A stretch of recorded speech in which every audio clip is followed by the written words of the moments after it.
Lasituspolton tarkastelu.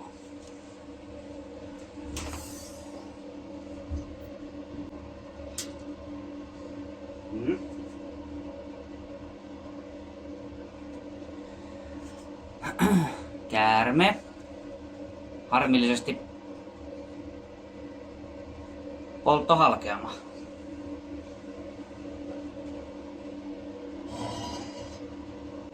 Seuraava.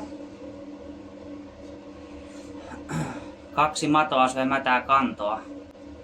Näyttäisi olevan ehjä.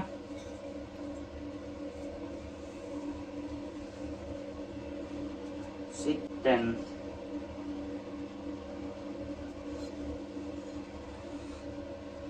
kalmari.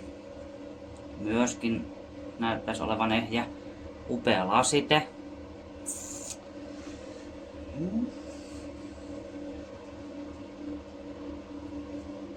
Sitten on tällainen vähän isompi pallokala.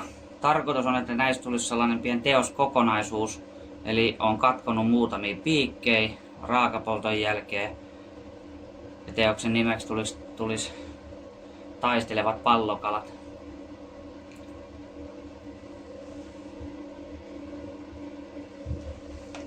Kiitos!